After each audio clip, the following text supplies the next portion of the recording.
और अब वक्त है हमारे चुनाव स्पेशल शो 2024 का अंकगणित का। प्रधानमंत्री नरेंद्र मोदी ने आज महाराष्ट्र के नासिक और मुंबई में 330 सीट का अंकगणित दुरुस्त करने की कोशिश की। तो दिल्ली में बीजेपी के एक बड़े मुस्लिम नेता ने सूफी सर्किट का ऐसा प्लान बनाया है जो मुस्लिम बहुल 65 सीटों पर गेम चेंजर साबित हो सकता है। यानी आज के लिहाज से एक तरफ बीजेपी का चुनावी अंकगणित है 395, तो दूसरी तरफ कांग्रेस ने भी 6 राज्यों और एक केंद्र शासित प्रदेश की कुल 139 सीट का अंकगणित पक्का करने की कोशिश की। आज के शो में 534 नंबर के अंकगणित की कहानी क्या है, हमारी सटीक रिसर्च के साथ तैयार पॉलिटिकल रिपोर्ट में समझिए।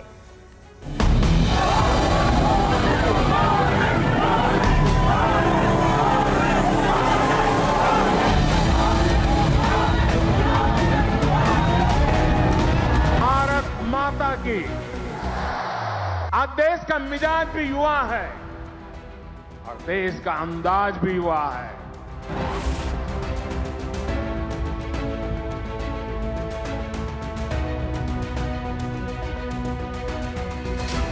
ये अटल सेतु मुंबई करों को देश के लोगों को समर्पित कर रहा हूं।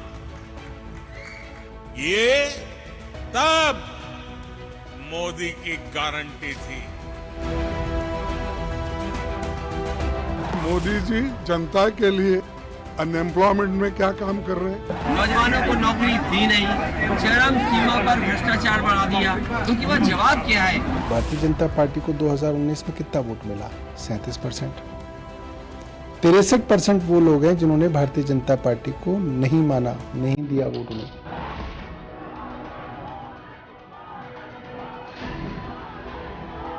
सत्ताईसवें राष्ट्रीय युवा महोत्सव का मौका, करीब 1 लाख मौजूद नौजवान और प्रधानमंत्री नरेंद्र मोदी मेहमान।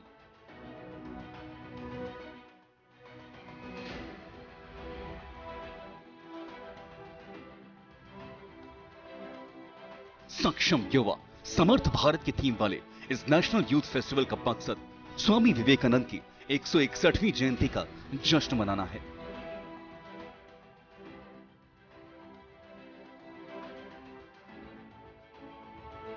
लेकिन इस आयोजन का 2024 के चुनाव से क्या कनेक्शन है? क्या इस आयोजन के जरिए बीजेपी का लक्ष्य फर्स्ट टाइम वोटर यानी पहली बार के वोटर को लुभाना है? क्या 2019 की तरह इस बार भी 282 सीट पर पहली बार के वोटर निर्णायक साबित होंगे?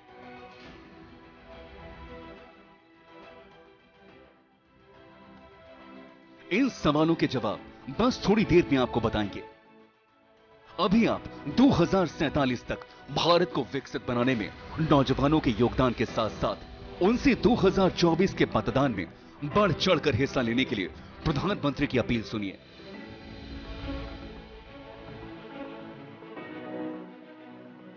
आप में से बहुत से लोग ऐसे होंगे जो इस बार जीवन में पहली बार वोट डालेंगे। फर्स्ट टाइम वोटर्स हमारे लोकतंत्र में नई ऊर्जा और शक्ति ला सकते हैं। इसलिए वोट करने के लिए आपका नाम लिस्ट में आए, इसके लिए जल्दी से जल्दी सारी प्रक्रिया पूरी कर लीजिए।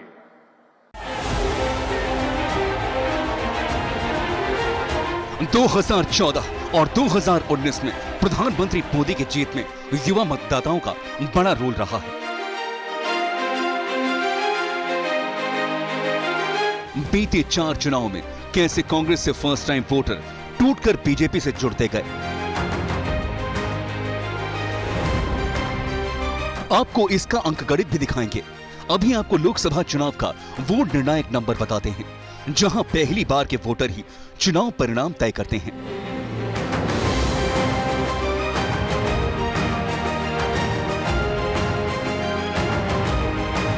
2019 में 543 में से 282 सीट ऐसी थी जहां पहली बार के वोटर की संख्या औसतन 1,49,000 थी और यह संख्या 2014 में करीब 297 सीटों पर जीत के अंतर से ज्यादा थी। यही वजह है कि बीजेपी 13 जनवरी से नमो नौ मतदाता सम्मेलन का आगाज करने जा रही है। खुद बीजेपी अध्यक्ष जेपी नड्डा इस सम्मेलन को संबोधित करेंगे। कल वो 200 से ज़्यादा नए वोटर्स के साथ इंटरेक्ट भी करेंगे। बीजेपी ऐसे 5000 सम्मेलन पूरे देश में कराने जा रही है।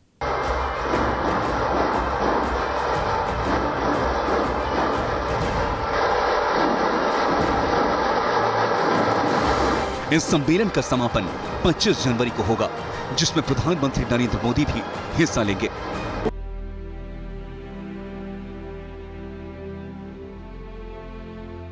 पच्चीस जनवरी को प्रधानमंत्री मोदी करीब 50 लाख फर्स्ट टाइम वोटर्स से वर्चुअली जुड़ेंगे, उनसे संवाद करेंगे।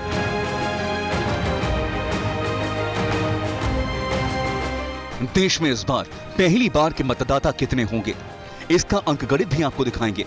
अभी आप पहली बार के वोटर का वोटिंग पैटर्न देखिए, जिसे देखकर आपको लोकसभा चुनाव में फर्स्ट टाइम वोटर की अहमियत समझ में आएगी।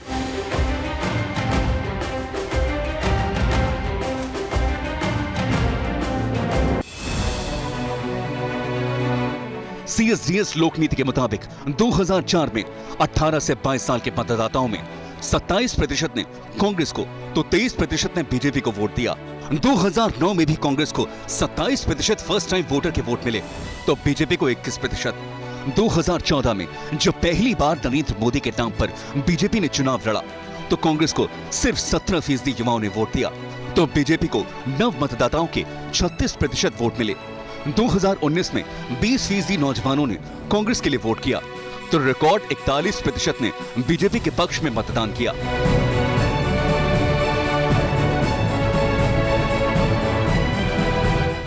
इस अंक गणित को देखकर आप समझ गए होंगे कि कैसे चुनाव दर चुनाव पहली बार के वोटर का झुकाव बीजेपी की तरफ बढ़ता गया।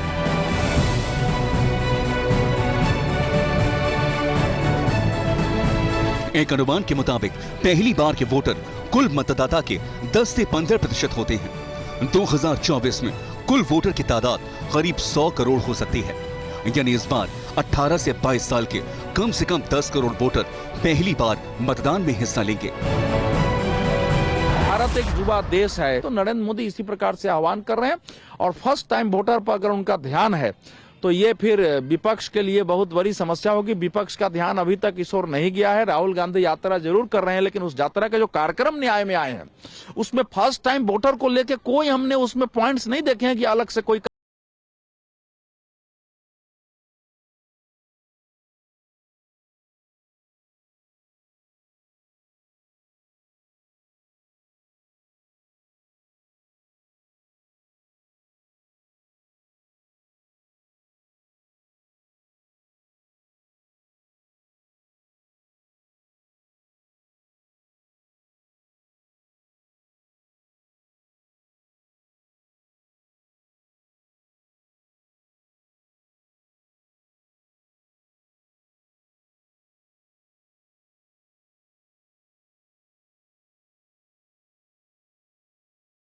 पच्चीस जनवरी को प्रधानमंत्री नरेंद्र मोदी देश भर के 5000 जगहों से नए मतदाताओं से वर्चुअली जुड़ेंगे, उनसे बात करेंगे।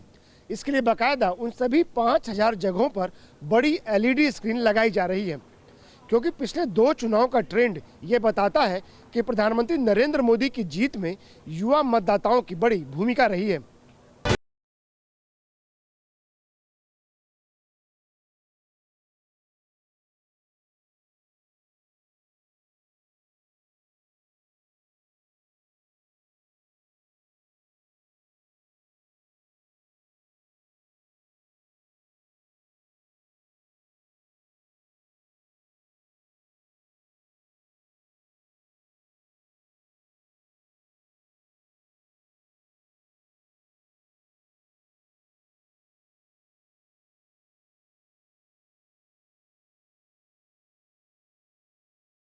हमारे लिए शिलान्यास, भूमि पूजन, उद्घाटन और लोकार्पण सिर्फ एक दिन का कार्यक्रम पर नहीं होता।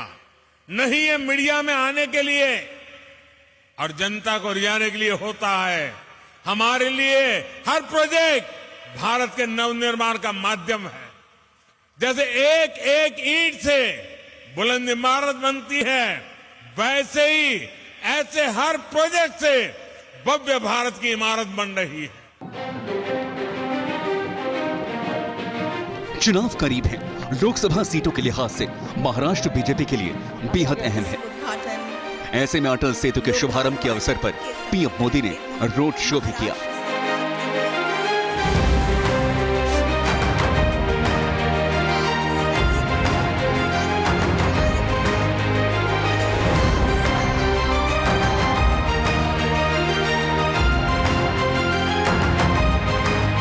उत्तर प्रदेश के बाद महाराष्ट्र ही लोकसभा सीटों के मामले में दूसरा सबसे बड़ा राज्य है, जहां पर लोकसभा की कुल 48 सीटें हैं। ऐसे में 2019 के इतिहास को महाराष्ट्र में दोबारा दोहरा पाना बीजेपी के लिए आसान नहीं होगा, क्योंकि पिछले 5 सालों में महाराष्ट्र की सियासत 360 डिग्री में घूमी है। 2019 में बीजेपी और शिवसेना गठबंधन को 48 में से 41 सीट मिली थी। 25 सीटों पर लड़कर बीजेपी ने 23 पर जीत हासिल की, तो 23 सीटों पर लड़कर शिवसेना को 18 पर जीत मिली, जबकि 4 सीटों पर एनसीपी, 1 पर कांग्रेस, 1 पर एआईएमआईएम और 1 पर निर्दलीय को जीत मिली थी। ऐसे में इस बार भी बीजेपी शिंदे की शिवसेना और अजीत पवार की एनसीपी के साथ कम से कम 41 सीट जीतने की रणनीति को अंजाम देने में जुटी है।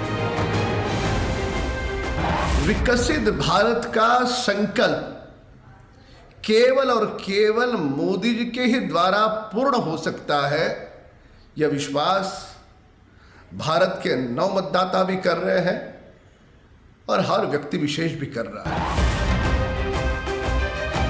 अब तक आपने बीजेपी के 282 प्लस 48 यानी 330 सीट का अंकगणित समझ लिया। अब आपको मुसलमानों की असर वाली 65 सीट जीतने के लिए बीजेपी का सबसे नया प्लान बताएंगे।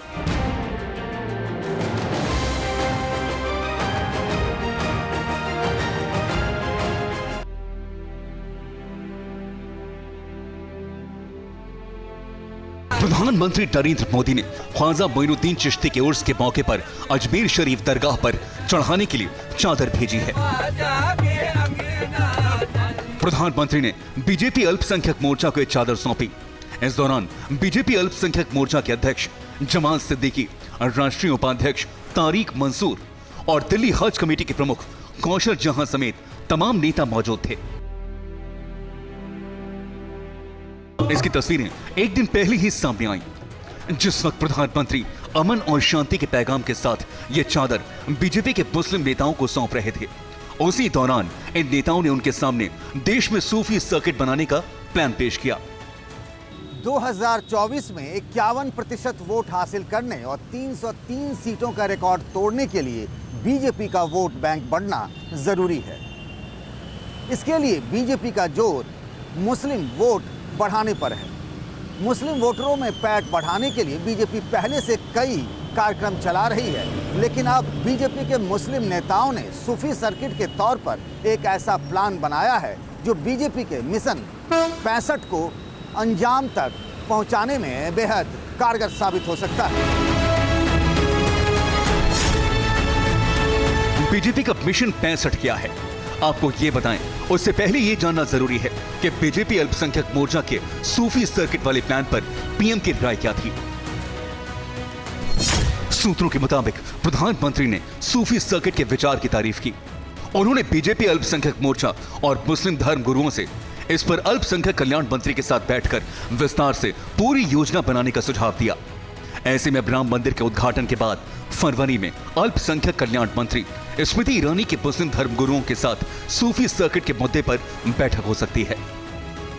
सूफी सर्किट का प्लान जिस बीजेपी के 65 सीटों वाले अंकगणित की अगली कड़ी है, उसे समझने से पहले आप इस प्लान पर देश के सूफी संतों की राय सुनिए।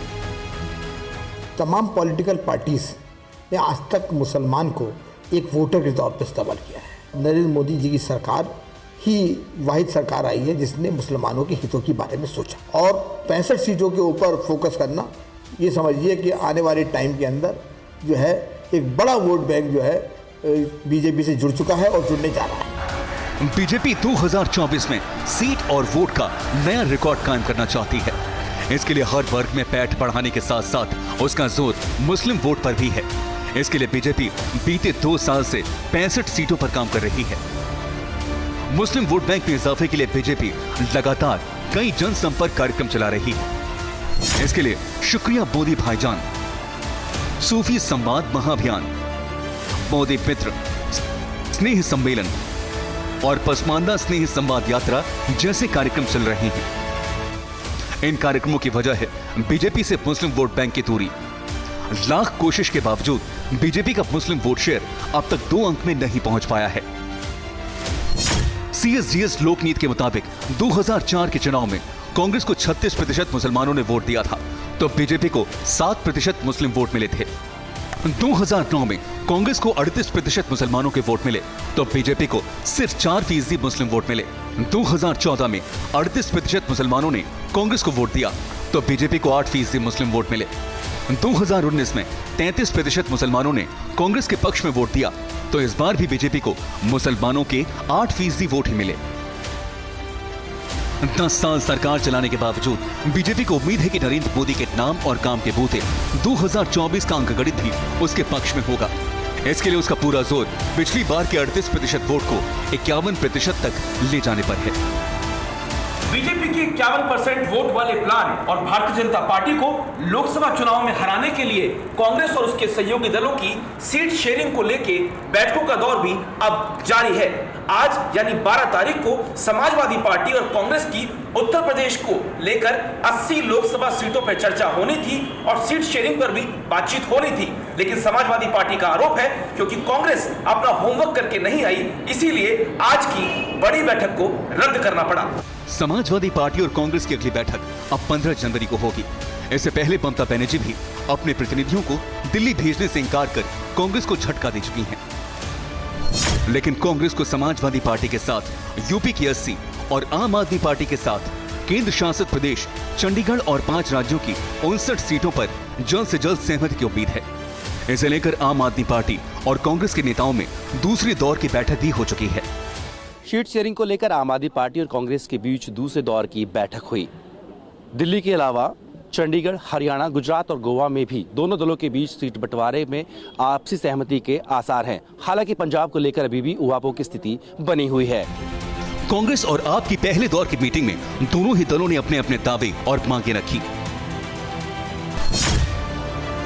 सूत्रों के मुताबिक आपने दिल्ली की 7 में से 3 सीट और पंजाब की 13 में से 6 सीट कांग्रेस को ऑफर की, जबकि कांग्रेस से हरियाणा की 10 में से 3, गुजरात की 26 में से 1 और गोवा की 2 में से 1 सीट मांगी। 2019 के चुनाव में दिल्ली की सभी 7 सीटों पर बीजेपी ने करीब 57% वोट के साथ जीत दर्ज की थी। दिल्ली में 22.5% वोट के साथ कांग्रेस दूसरे पर, तो 18% वोट के साथ आम आदमी पार्टी तीसरे नंबर पर थी। दिल्ली में 5 सीट पर कांग्रेस दूसरे नंबर पर थी, आप 2 सीट पर दूसरे नंबर पर थी। पंजाब में तो 13 में से 8 सीटों पर कांग्रेस ने जीत दर्ज की थी, जबकि आम आदमी पार्टी को सिर्फ 1 सीट मिली थी। बाकी 4 सीटों में 2-2 पर बीजेपी और शिरोमणि अकाली दल को जीत मिली थी। लेकिन आप दिल्ली और पंजाब की सत्ता पर प्रचंड बहुमत के साथ काबिज होने की दलील देकर दोनों ही राज्यों में कांग्रेस से ज्यादा सीट मांग रही है। ऐसे में कांग्रेस और आप में सीट बंटवारे का पेच सुलझने की बजाय उलझता दिख रहा है। Bureau report, TV9 Bharatvarsh.